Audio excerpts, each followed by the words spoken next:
Hello, everyone. Welcome. Hello, hello, hello. Please join us in our webinar space. Feel free to add to the chat. Let us know where you're tuning in from. We love to see who's here and who's live.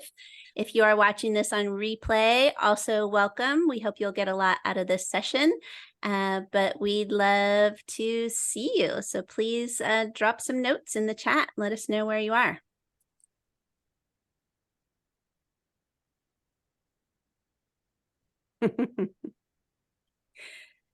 Oh, awesome. I got a lot of East Coast happening here. I don't see too many connects yet, Jen, but Donna, welcome. Hey, Tennessee. I know we're all going to feel hot if we're on this side of the US today. It's a scorcher. It's one of those drippy, humid days. There's my Canadian. Hi. Excellent. Well, thank you. Thank you for dropping your comments. I am going to get this started. My name is Kirsten Merryman. I'm the Director of Online Instruction here at Brave Writer. I'm Jen. I'm the assistant to Kirsten, who is the Director of Online Classes here at Brave Writer. Ladies and gentlemen, educators and students, welcome to our webinar on high school writing in the age of AI. In today's rapidly evolving world, technology has become an integral part of our lives, including the way we learn and communicate. As we delve into this session, we will explore the transformative role of artificial intelligence in the realm of high school writing. Join us as we uncover the opportunities, challenges, and innovations that AI brings to the writing process for both students and educators. Whether you're an enthusiastic wordsmith, a passionate educator, or simply curious about the future of writing education, this webinar is your gateway to understanding how AI is shaping the landscape of high school writing. Okay, that was my introduction. Who wrote it? AI or me? What do you think? Take a guess. I just want to point out that everyone who knows us in the chat was like, it was 100%. Yeah, that was 100% not Kirsten Merryman who wrote that. But call everyone. You got it. Okay, yes, it was AI who wrote that introduction.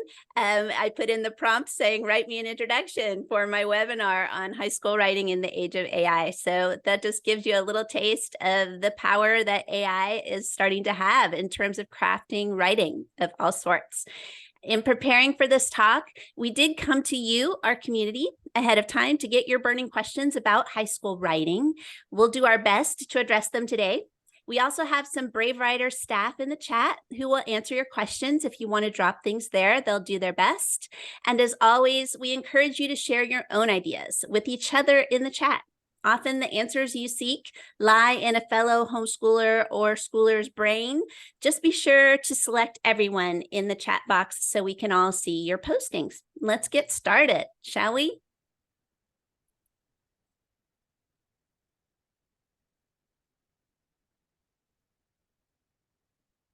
Okay, I'm going to kick things off for us today. Here's what you need to know getting started. Is that I have two teenagers that have homeschooled from the start. And I found that it's very fun. It's a fun age in its own way. Your teens have lots of opinions. They're trying ideas on for size. They are not all going to stick, right? These ideas, that they love to share them over the kitchen table or over Thanksgiving with grandma. So when I think back to when I was a kid, like I don't even remember even knowing this much stuff, like let alone having an opinion about it, because teens have opinions. But I think it's the internet, right? So like if I wanted to know about a political conflict, right, when I was a kid, a world away, I would have to buy a newspaper, read it over probably multiple weeks, right, to get the arc, the gist of the story of what was going on. If I wanted to know about Jane Goodall or Nelson Mandela, like I had to go and find an encyclopedia, probably, right? I mean, I'm not even sure if my kids fully know what an encyclopedia is. So in a way, if you think about it, like, I guess information has always had constraints of some kind, right? It's incomplete or truncated or maybe biased by a certain mode of communication. So now we have access to like every side of every issue in a split second, sort of with that added benefit of now we feel like an expert about everything immediately. So, but accessibility for most of us with that privilege isn't so much the issue anymore. So now there's information everywhere all the time, right? And so now we have new challenges, sifting, sorting, sizing it up, and slowing down. I think that's the big challenge now. You know, raising nuanced thinkers is getting more and more difficult in the age of like images and short ranty blurbs of text and speedy delivery, right, of new content. It just races by in your feed. So there's not really time to think through that claim you just heard on TikTok, because suddenly now, like, you're watching refrigerator storage hack, or like me, I am suddenly obsessed with like hair makeover videos. So like they film that little consultation, like, ooh, you have a hair problem. Anyway, I'm totally addicted to those. So I taught essay writing for Brave Writer for lots of years. And I do think that this is the critical lesson that needs to grow in our young writers, you know, 5, 10 years ago and now. It's not so much about the number of paragraphs or proper citation. It really is like that thinking piece.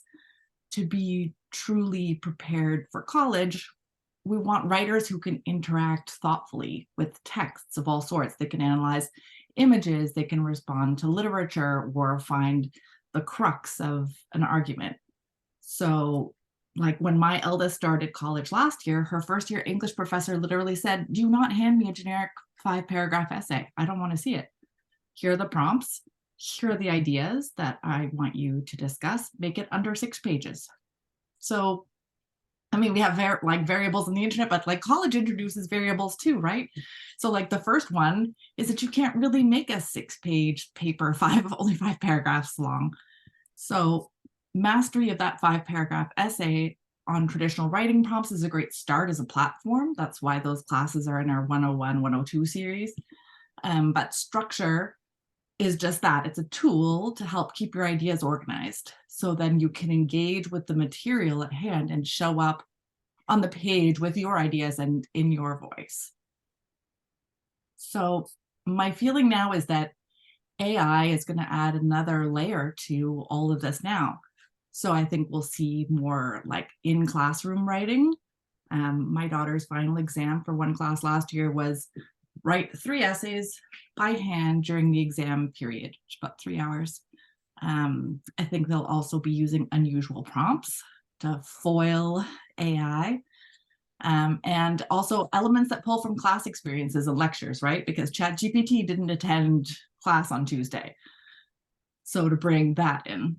So concerns about plagiarism, how to hold kids accountable for honesty in their writing is not really anything new. If you listened to Julie's podcast last week, I mean, students have been paying others to write their papers for eons.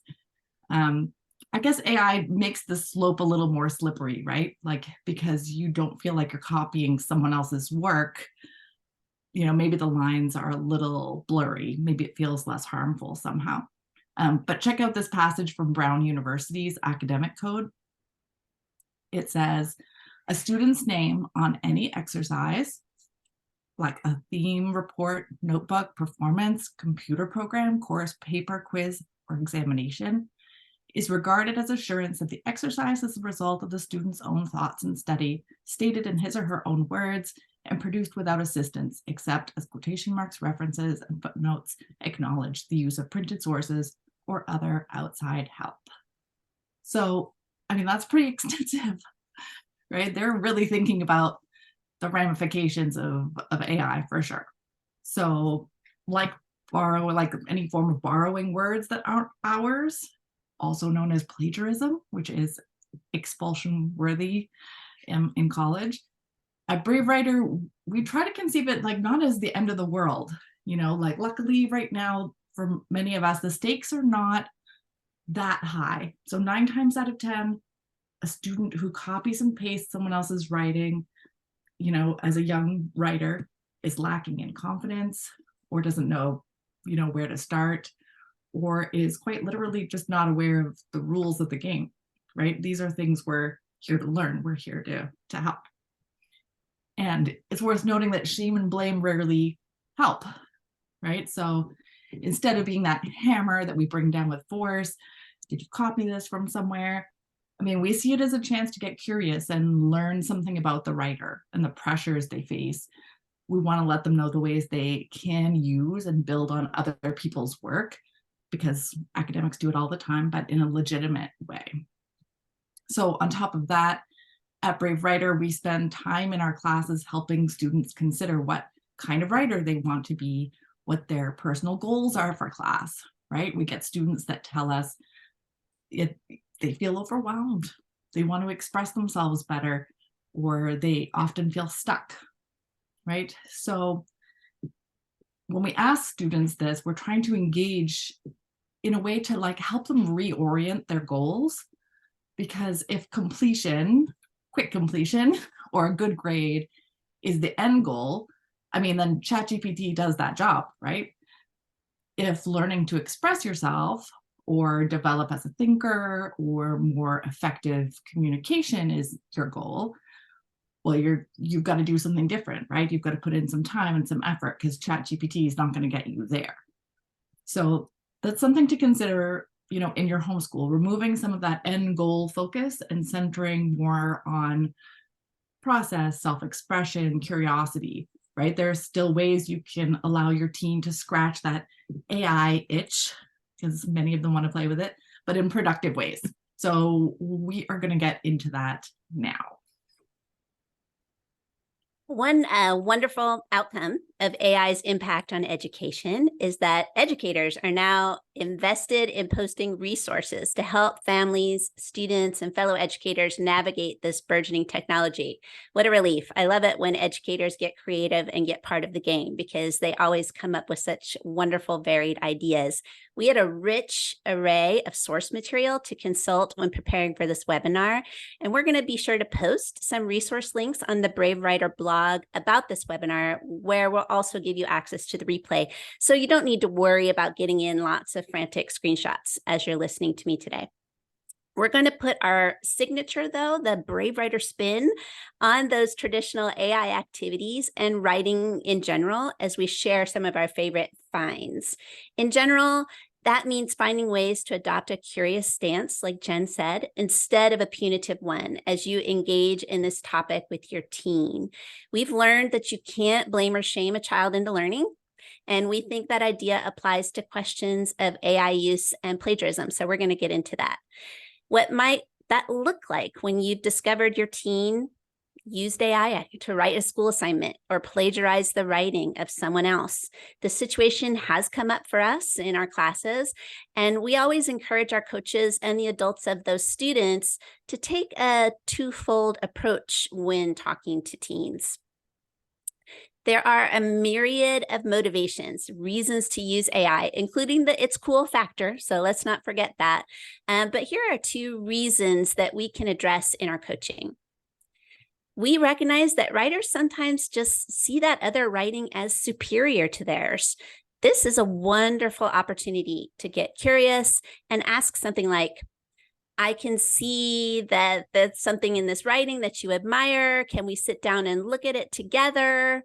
I'm curious what there is about it that you like. So you can kind of analyze the strengths of that piece of writing to give you and your students some concrete skills to work towards as they move along the path to fluency in writing. It's also likely true that the writer feels lesser than or incapable in the face of a writing task and may turn to the ease of AI or copy paste to avoid an assignment. That's very real. We get it. Here's a place where our mantra, help helps, meaning the help of a coach or an adult at home, can come into play. Does the student need help understanding dense research articles, finding a starting point to write their ideas, getting access to those ideas that are swirling around in a state of confusion in the brain right now? As the writing coach at home, you can lower some of those barriers through partnership. And our instructors will do the same often in our classes when they open the door to more original writing with statements like, I see you've posted someone else's writing here.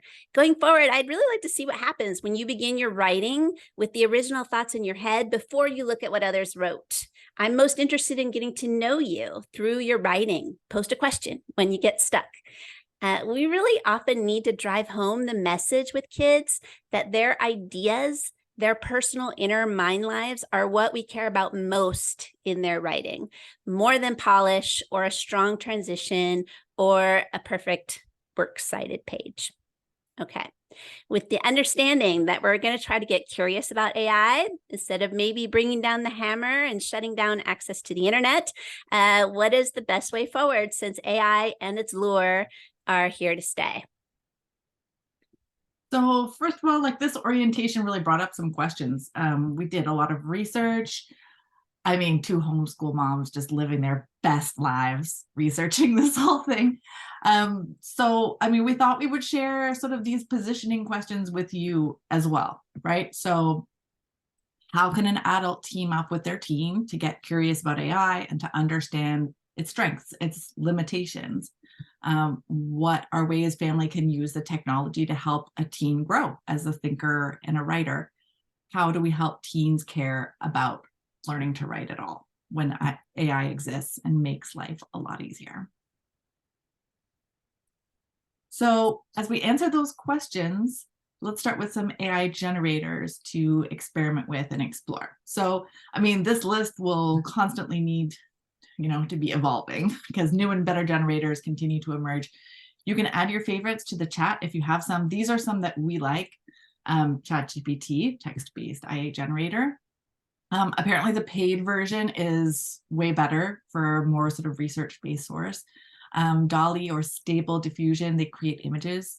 There's a paid and free version. Hello History, chat to someone in the past. I mean, how fun. Character AI, create your own character and then have a conversation with them. And then 11 Labs, which is a voice generator. So add whatever you want to add to that list in the chat. That would be great. Yeah, we're curious. Have you used AI? I mean, this is a thing that sometimes can become a generation gap. Some people in our generation and maybe the one, that you are in as well have just gone in full force. But have you experimented with it? Have you played? That's just definitely a place to begin. Start to get an idea of what it can do as you think about ways that you're going to approach this topic with your teens. Big recommendation on my part as well. So let's assume you're ready to explore. You're going to grab your favorite beverage, pull out your laptop alongside your teen, and dive into one or more of these activities. We're going to start with activities that spark what we call big, juicy conversations. That is that chance to discuss some of the hidden learning on offer beneath the surface of a shiny, fun generator. Is ChatGPT just all good, right? Are there other issues that we need to explore? You have a good chance to get into it with your teen on a topic that likely is going to be interesting to them. The first one, I call this activity just AI is everywhere. And this comes from a document in a resource called A People's Guide to Tech. And we're going to provide that link for you because it does give a little more detail about how to go about embarking on this activity and not just, having to pull stuff out of your brain. So it's got some ideas about where to go.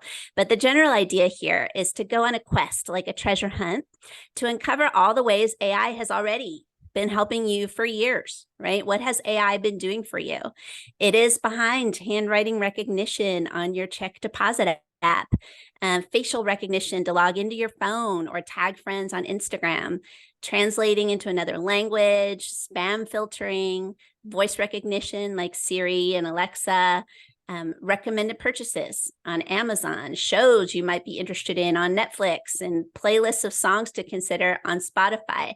So where else is AI already helping us? I've recently heard of friends dropping ingredients currently in their fridge. Like I have, I have beans, I have salsa, I have, olive oil, go. Yeah. make me a recipe, chat GPT, and asking for those kinds of ideas, having AI design their next workout. Right. So it doesn't have to always be an academic task. A podcast I listen to has an AI engine to ask the quote unquote podcasters, these are AI bots, to answer fitness questions in the voice of one of the hosts as they would. So here's an example. How would Adam tell me to build my back muscles? And they pull from the actual podcast transcripts to give you an idea of what Adam would say about that topic, right? So this is one way that AI is useful to them, also useful to me because they've done like 1,000 podcasts or something like that. So trying to listen to them all and go back and find that information is not always going to be easily available to me. AI, craft my ideal day. This is another activity that I find super fun and interesting and potentially actually really helpful. Is to bring AI into your actual day to highlight ways that we could all be saving time with AI at our side. Sometimes AI can actually even just mix things up, in the homeschool. Sometimes we really need that, add a little bit of fun. So you could sit with your teen to use AI to craft your ideal day and see where it goes. Name 5 household chores I can do without getting out of bed. Give me links to humorous poems to read aloud with my teen over snacks. Help us summarize this article on Western expansion using Shakespearean insults to keep it lively. Here's one I did for my learner who happens to be an anime fan. I said, give me a 10-minute lesson plan for geometry to teach the Pythagorean theorem, use examples from anime, right? And it did. It gave me a very complete lesson plan. You'll notice it says to show an anime clip featuring a scenario where the Pythagorean theorem can be applied. For example, a character measuring the distance to an enemy or a treasure location, right? So it did a decent job pulling that in. On the plus side, that's the plus side, right? Is that it actually will do all of the things that you give it in terms of limitations to the prompt. In terms of what it can't do, though, it did say kind of like distribute handouts with Pythagorean theorem practice problems. I'm going, yeah, chat GPT. I don't know that, right? I'm not going to be able to put them at varying levels of complexity to cater to different skill levels. Right? But I put that back into chat GPT and said, give me a more detailed explanation about what you mean by this sentence. And it gave me a whole bunch of sample problems and varying levels of complexity, even real world applications and group work ideas. It ended up actually being a pretty good lesson planner in this particular instance. I would certainly consider using this tool that way to add some variety to our typical homeschool day, wouldn't you? And sometimes actually, as homeschoolers, we're often just on a quest, right, for a cool and interesting idea about ways to teach something. So as an instructor, you can definitely use this resource. My fun challenge would be to try to break it and to push it as far as I could to the point where it gave me misinformation, because those are the moments you'll always want your kids to see. How is the AI limited or just plain wrong? So, I mean, big juicy conversations abound, right? So here are a couple other ideas. Next time you guys want to talk about it with your teens, talk about the ways that AI is outperforming people, right? Like, what about diagnostic tools in medicine, right? Like that are reading body scans more accurately to find tumors and things like that. So, I mean, sometimes we want AI. When? How? Another thing you can do is ask AI to be your debate partner, right? So engage in debate with it on a topic of your choice and see, and then evaluate, like, how did AI kind of stack up on that thing you're super knowledgeable about? Another thing you can do is just ask AI, what do you consider to be the limitations of AI, or type in another AI generator. I mean, do this for a whole bunch and then discuss, what AI reported back. Another thing you can do is find articles and reporting on the impacts of artificial intelligence on labor, on climate, right? So like, this is the world of work our kids will graduate into. So ways that AI companies are currently paying workers to train the model, right? The kinds of jobs that are potentially becoming obsolete. Copywriting, script writing. I mean, even acting has been in the news lately. And which new jobs might be coming up, right? And what is the carbon footprint of the increasing use of all these technologies? This one's big. When you think about what do I own, here's a big, juicy conversation near and dear to the writer's heart. Is it okay to use pirated copies of Margaret Atwood's novels to train AI? And Margaret Atwood, in an article titled "Murdered by My Replica," says no, it was not okay. She objected to the fact that 33 of her books were used without permission to train AI's wordsmithing programs. As she said, once fully trained, the bot may be given a command: write a Margaret Atwood novel, and the thing will glurp forth 50,000 words like soft ice cream spiraling out of its dispenser. And that will be indistinguishable from something I might grind out, but minus the typos. I myself can then be dispensed with, murdered by my replica, as it were, because, to quote a vulgar saying of my youth, who needs the cow when the milk's free? And I mean, without even buying her books, right? It's like, so what about a musician's music or an artist's art or someone's voice or their face? Like, what should we as humans have ownership over? So that's a great discussion to have with your teens. If you think we should own these parts of ourselves or our creations or not, I mean, that ought to be an interesting conversation over Frappuccinos at Starbucks. And should Starbucks own that Frappuccino recipe? I don't know. I say no. Yeah. We release it to okay, so how about following the money? I happen to know a lot of teens who are very interested in the topic of making money in business and kind of following down those trails. It's always an endless source of fascination to me, because I feel like I was just very oblivious to the business world as a teen, but I've just met so many who are not that thing. It's a really great discussion to know who holds the power for AI, what company developed the tool. Look it up, right? Who benefits most from it? Spoiler alert, tech is rarely something created just for the benefit of humankind, right? Where does the money-making ability lie? Start with search. Who owns ChatGPT? Who owns DALL-E? And follow the trail. Wikipedia pages on a company can get you started. They often have references at the end of the article that lead to credible source material. Here is the page for 11 Labs, the voice generator engine. So you can engage in some searching separately as you follow the money and come together to share what you found. You can also examine bias that way. Go ahead, Jen. We're gonna reveal that was Jen's slide. I just stole it from her, so I'm gonna give her mine. That's okay. I just thought I would just see if you wanted me to jump in there. So there's also like bias to be examined. I think it's a pretty cool way to look at AI images in particular to see if it gives you a chance to see bias in pictures at work. So typing in pictures of a typical British person at work gave us these results. Take a look. So what bias, is evidenced here, right? You can talk about it in the chat if you want to. I mean, what happens when you ask it to show you compassionate people, right? Are women maybe more represented? Or what about people in positions of authority, right? So this is a great discussion to have with your team, why AI might tend to show a certain type of result.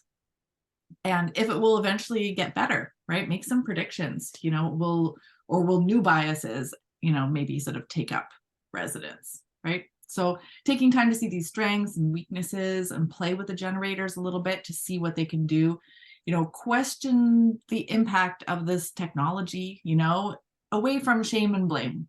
Many universities are adopting a similar approach as they interact with, AI models.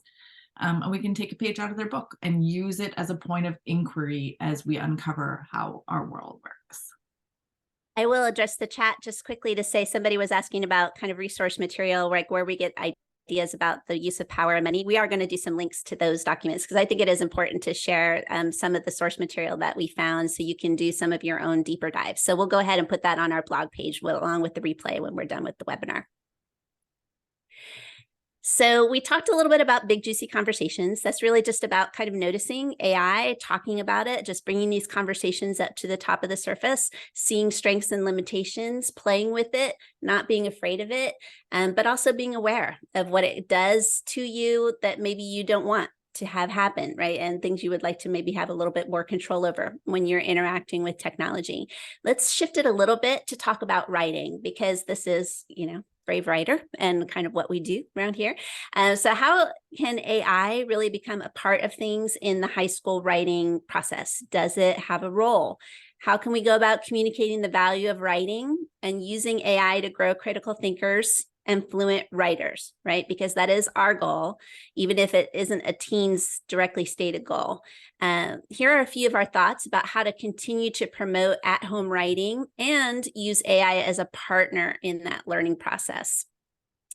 One thing that you'll really want to do is model why writing matters to you at home.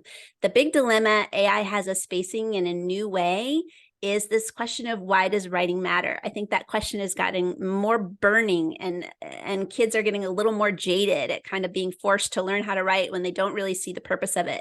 If AI can take care of the writing, isn't that good enough? Especially for a student who doesn't gravitate to writing for pleasure. This is a legitimate question.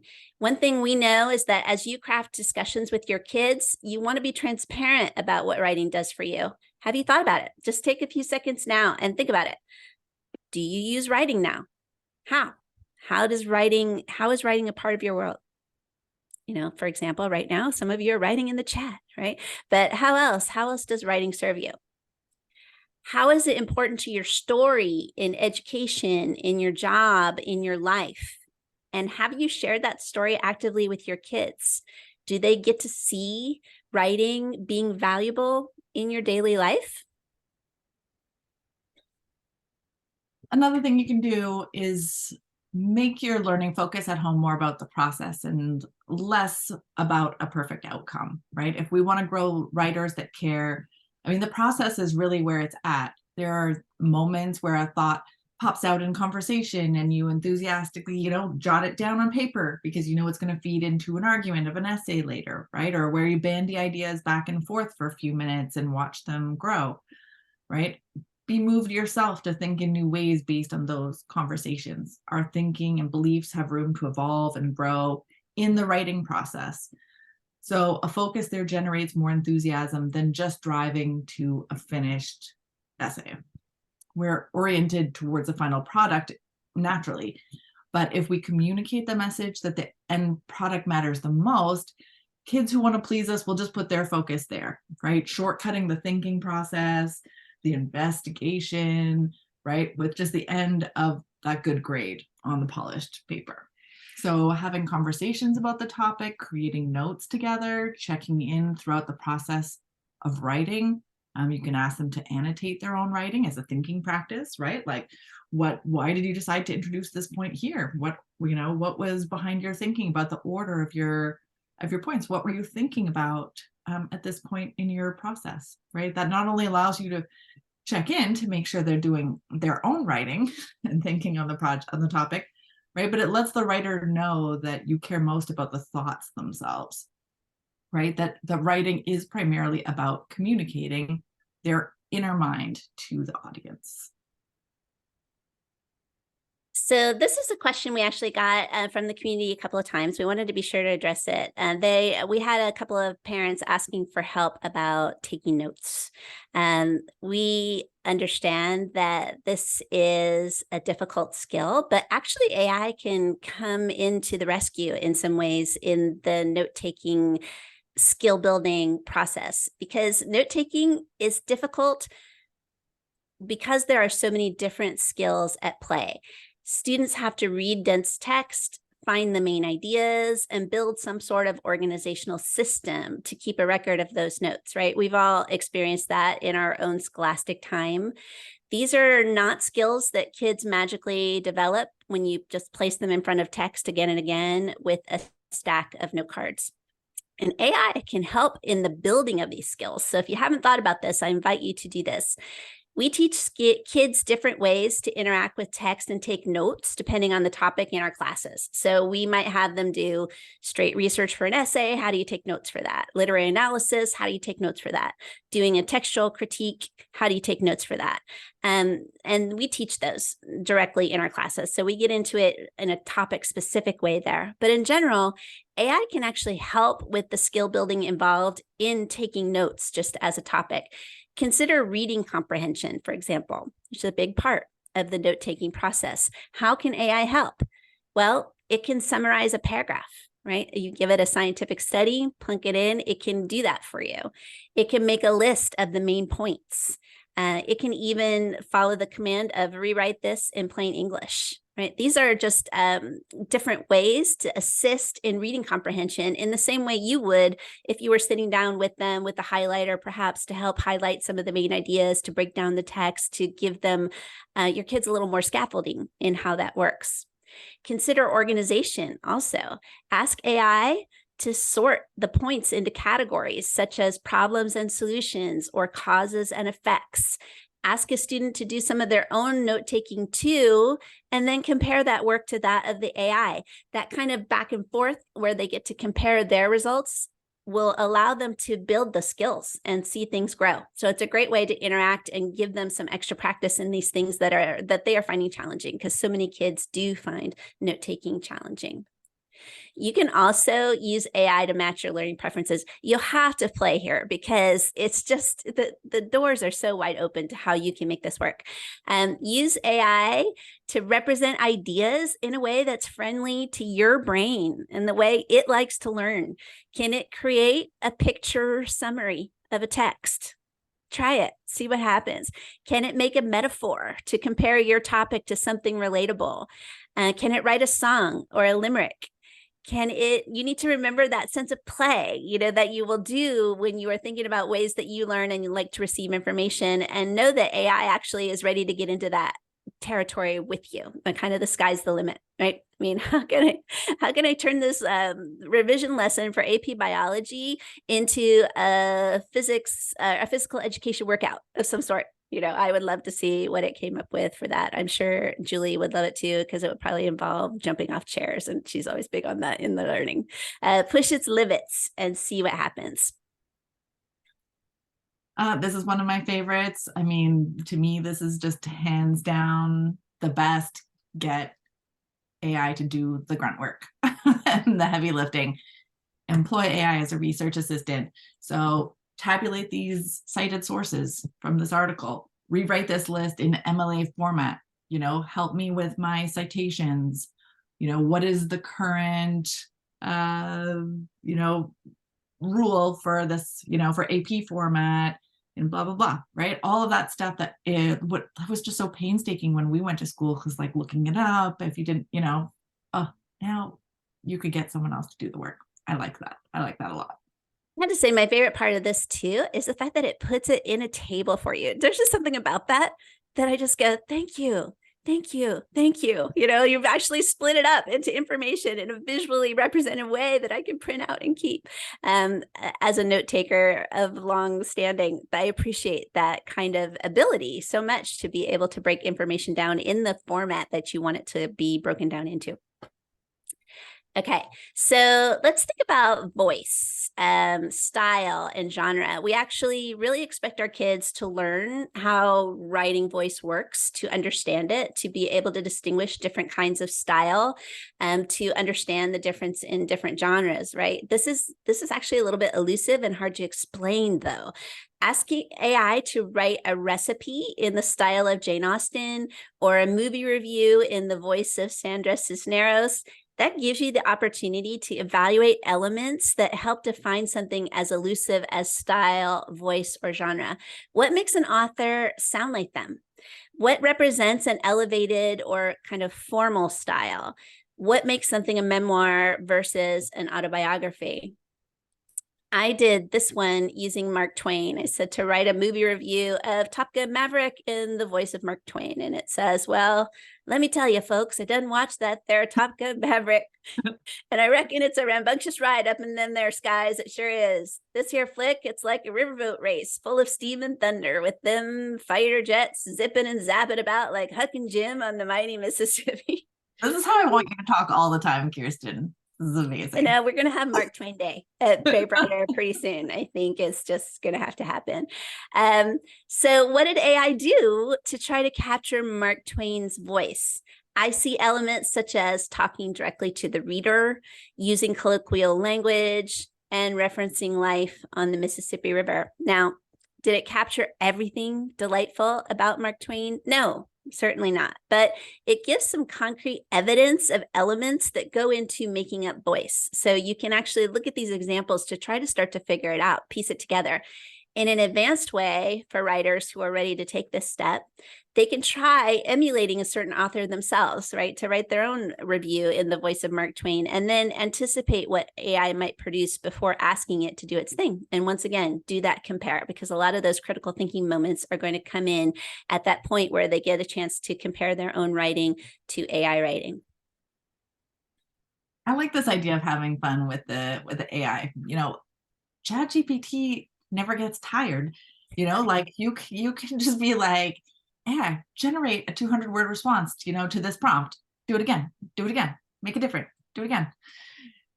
Or you could collect that 200-word piece of writing right from different generators. Okay, so now, gather those all together. Let's compare, let's rank them, let's critique them. I like this from that, I like this from that, I like this over here. You and your kiddo can offer, revision suggestions. You can print them out, cut them up, spin them around, paste them together, the best from each one. Now we've revised to create a new piece of writing.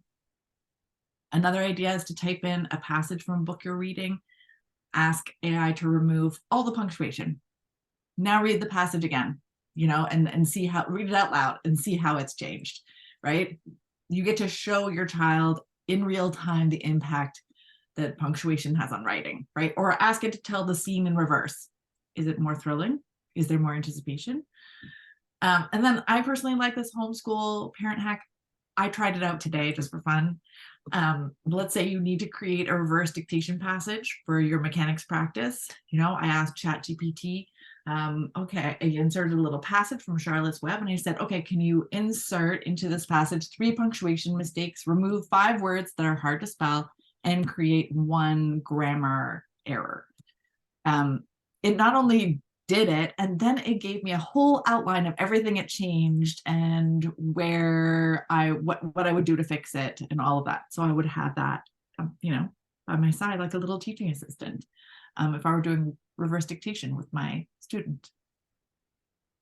So good. Okay, so how can it spark writing? This is a great one in that writers actually use sparks all the time. We just do it naturally. We overhear conversations. We get a glimpse of a new cool building that makes us think of a scene or a story idea. We see a photograph in a magazine that just gets us pondering a situation.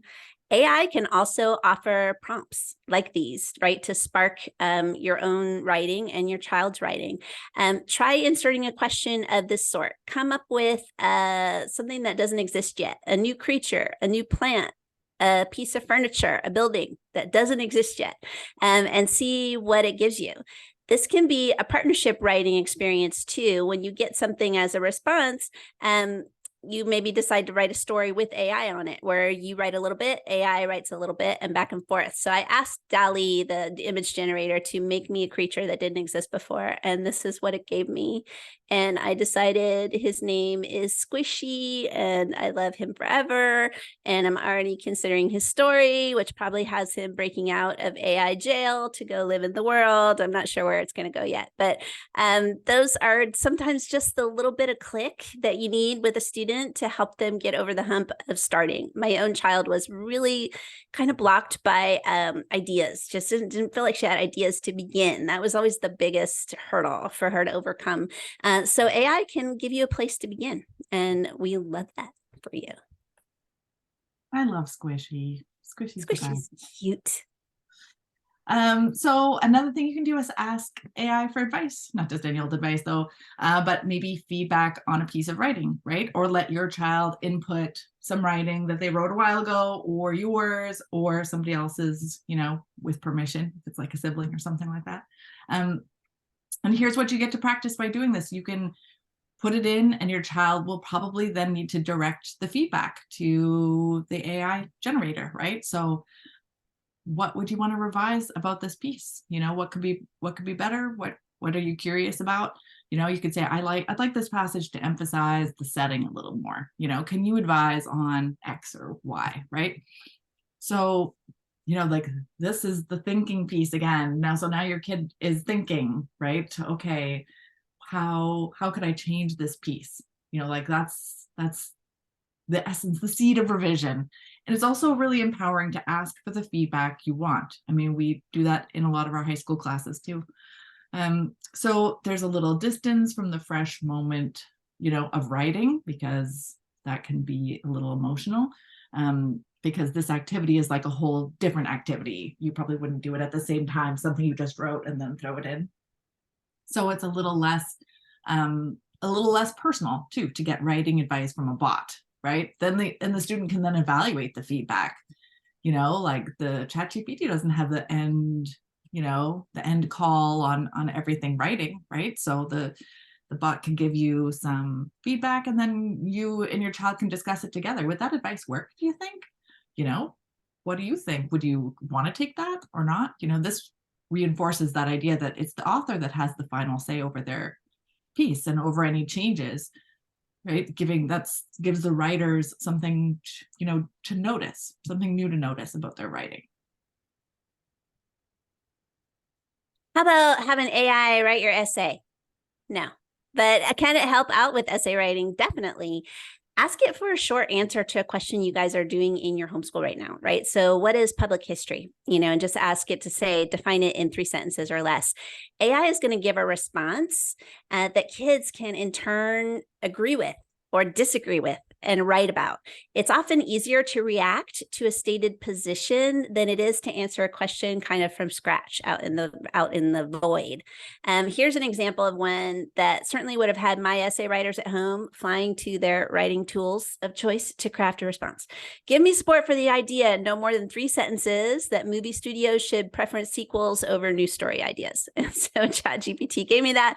Although I will say ChatGPT could not avoid saying something like, however, it's important for studios to strike a balance between sequels and original content. Like, it just couldn't land on sequels and only sequels, no matter how hard I tried to make that work, because I knew that would poke at my kids really big if they were writing about it. But it still had to be balanced in its response, which I thought was kind of interesting. And then when kids get to craft a response to that, they can write an essay in response and also just kind of address why they think AI responded the way that it did, right? Especially if AI managed to get it wrong. So now we have a brave writer moment. Educators, parents, writing teachers have all just had kind of a general freak out, right? It's a natural one in the face of AI. When this first came on the scene, there were so many articles and just so many worries that arose about AI and what it was going to do to writing, what it was going to do to classes, what it was going to do to accountability and grades, and all of it. Right. My initial reaction in the early days of AI generator talk, as I started to read all that alarmist news that, was saying education as we know it is over, I started to think, I kind of think Brave Writer was made for this moment. Let me explain. Brave Writer has the advantage of being the writing program that succeeds in getting kids of all stripes to care about writing. We're kind of known for that. We're known for helping families support reluctant writers, those ones who want to throw down their pencils and declare, I hate writing, right? So we come to the rescue in that situation often with writers. A child that doesn't care about writing will never see the point in it and will always be reluctant to do the work required to wrestle ideas to the page. And so how do we, help kids care? Well, we've already mentioned a few ways, right? We're about process over product, about the big juicy conversations you have with your kids along the way that matter so much more than shiny, perfect projects produced at the end, although we do love ourselves a shiny project too, so we can't deny. We, like you though, care about who your writers are as people and how they can best show up on the page with their unique and quirky voices intact. And we also don't hate technology. We have an eye to using the age that we live in with all its advances as well as troubles as an opportunity to get curious and engage and grow. So Brave Writer meets AI. I say, bring it. I'm going to close out this talk with some information about what cultivating a writer that cares about writing looks like here, and tell you about a brand new class duo in the process. And I do see some questions floating that may need to come our direction, so we'll be happy to try to stay around for those who need to ask us something directly when we're done. But this part won't take too long. Although I'm talking about two particular classes today, you should know that all of our products and classes are designed with this orientation towards process and communicating a writer's voice, growing thinkers in the digital age, all of that in mind. So if you're looking for reassurance and help in interacting with writing in all its forms, you really can plug in anywhere with us. But okay, you ready for our new class alert? These are for your high school writers. As I mentioned before, it becomes essential to see writing as more than a task, right? Just not a chore to get done. It's actually a way to learn and think and act. And perhaps that's what you thought of when you were thinking of your own stories about writing earlier in the talk. That had us deeply thinking as we created our new essay writing series. And we decided to get deep into this question about why does writing matter and see if we could answer it. There's a great post in our class called Essay Writing 201. It's critical thinking, critical response essay, that is called Thinking to Writing Back to Thinking. And this is the gist of it. Writing isn't simply the act of putting thoughts that already exist down on paper. It's more of a spiral where you have kind of this initial raw thought, and you start to write it down. And the act of focusing in on that thought deliberately enough to translate it into words on the page helps you reshape the thought and leads you to a related thought. And the visual input of seeing the words on paper stimulates another section of your brain and fires up new thoughts. Each course through the spiral, it shapes and morphs your thinking, leading to more complex thoughts, thinking to writing to thinking, and on again. So it's kind of the foundation of this class. We decided to take on the challenge of practicing this skill in a way that really appeals to our image saturated modern day teen communities. So we start with an image and we see it as text. Here's an example. When you look at this picture, do you have a reaction? Do you have a sense that the photographer is taking a certain point of view that they're trying to communicate? Which story are they telling? Are they trying to persuade you, the viewer, of something? And what's your reaction when you look at it? What provoked that reaction? These questions are going to form the basis of our critical analysis of this text, the text being, in this case, a photograph. These same skills apply to any text, of course, and that interaction between reader and text where the reader critically assesses the author's choices and their own reaction to that text, and that's critical thinking at work. So that's the foundation of the critical response essay. These skills help demonstrate the importance of the writer's self in those words on the page, which is kind of AI foiling in and of itself. In this class, the writer will get a chance to see that there's satisfaction to be had in transferring thinking to the page, seeing the reaction of other readers as they interact with those thoughts because they're in a classroom with other kids, and as well as the opportunity to notice how their own thinking evolves and deepens with time, because that's the kind of thing that you have to start to pay attention to in yourself as a writer and a thinker in order to see writing as valuable. That is the whole ballgame that answers the question, why write? Yeah, we're bringing the reader into the center, right, of the reading and writing experience and showing them that their thoughts and reactions matter, that they can think it through. And then, as always, we have our kind, supportive, enthusiastic feedback from our writing coach, who helps every writer feel heard, appreciated in conversation and collaboration. So this combination offers incentive for a student, right, to feel like making the effort to generate their own writing apart from AI.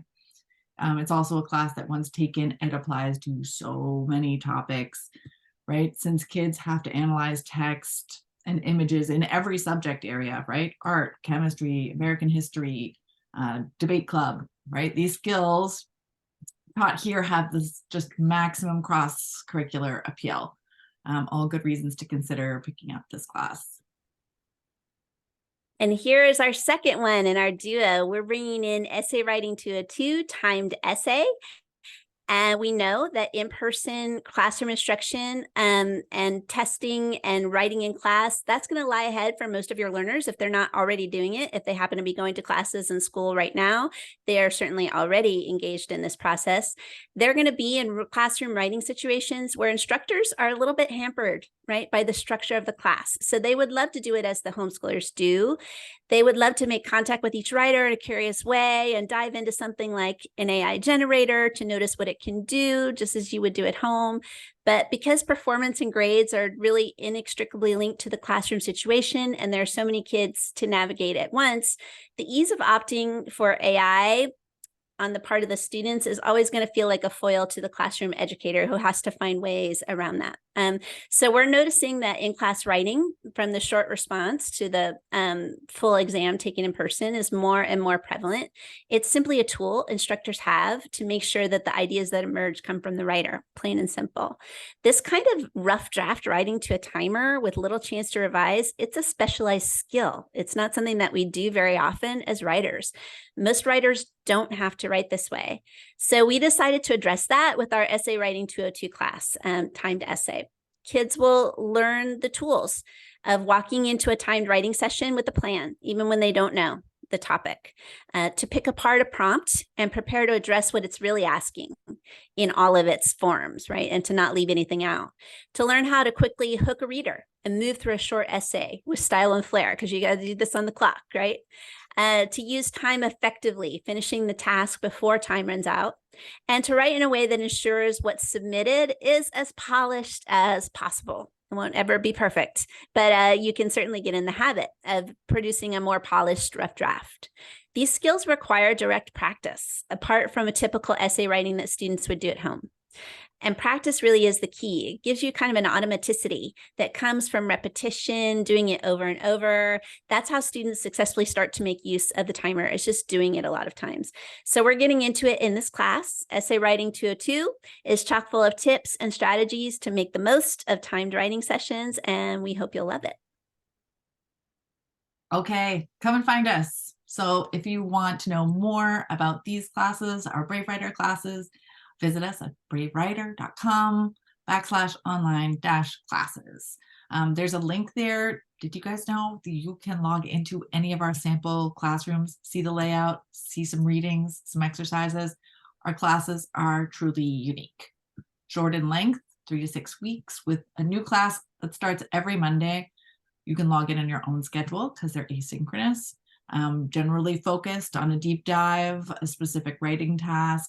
Our coaches offer one-of-a-kind, positive, kind, instructive feedback that works to grow the writing. There's collaboration in our classroom space in sort of a writer's workshop style, and classes take place in writing. No Zoom calls, no weird, distracting chat on the side. And then if you missed it, Brave Writer's recent podcast, number 200, congratulations, How to Become a Better Reader. There's also some great advice from Julie and Melissa on navigating reading and writing in the digital age too. Be sure to tune in to hear Julie's take on AI anywhere you listen to podcasts. And as I said, we're going to be putting this up on our blog as soon as we get everything processed and get the replay ready to go. You'll be able to find all of our links to sources on blog.bravewriter.com, as well as the replay. And these are the dates of Essay Writing 201 and 202. They are for teens. They are at a slightly higher level in that they assume a little bit of essay writing experience. Can your child craft a thesis statement? Have they, put their identified paragraph essay or two in their time? If so, they're probably ready for this class. It's for ages 13-ish to 18. And our next one coming up runs on September 25th. That's our critical response essay. And then timed essay is going to run in November. You'll notice it ends on a Tuesday because we add in a couple of days off for US Thanksgiving. And And that is it. So we're going to post a replay of everything we've said along with our links. And we really just want to thank you for joining us today. We know that was a lot of information, but AI is a big topic. So we wanted to be sure to do it justice and to give it a really practical spin, show you some ways that you can not just worry about AI, but actually do something about it. So I'll take a look at the Q&A folder just to see if there's anything here specific to us that we need to play with or answer. There's something here that says, I played a bit with an AI called Khanmigo, Khanmigo. Have we tried it out? No, we have not, but the name itself makes me want to go run and try. And then in terms of safeguarding kids, what programs, apps do you use or recommend for safeguarding kids online while using their computers without me over their shoulder? This is it's a valid concern. We don't necessarily have certain apps or safeguards that we recommend putting in place. For us, our angle in is always just to kind of keep it open to conversation. Is there a way that you can continue to have conversations about what kids are seeing online to really kind of, bring up your own fears, kind of go belly up about things that you worry about, that you have concerns about, think about ways that you guys can work together to strategize. We really find that a lot of these concerns are stemmed through relationship and conversation. And so I would always just encourage you to start from that point of view. I wish there was a great button. I certainly had a lot of these situations with my oldest when he was at home.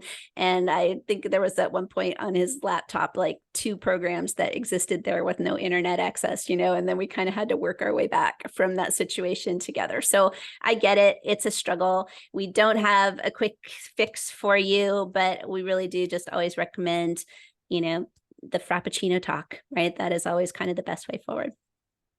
But how about also giving them a safe space to hang out, because all our movie discussion clubs and our literary analysis, if they want to get onto a chat, that's something that they have an itch to do. That's a really safe space to do it. Our instructors are there reading all of the comments and everything. Yeah, it's a private classroom. So it is a nice cultivated community where we follow our privacy rules very stringently. And we do create a safe space for your kids to interact with kids from all over the world, because we have kids from everywhere who come into our classes. So it's a great way to engage in a way that's supportive and not scary. Thank you, Jen. Great thought.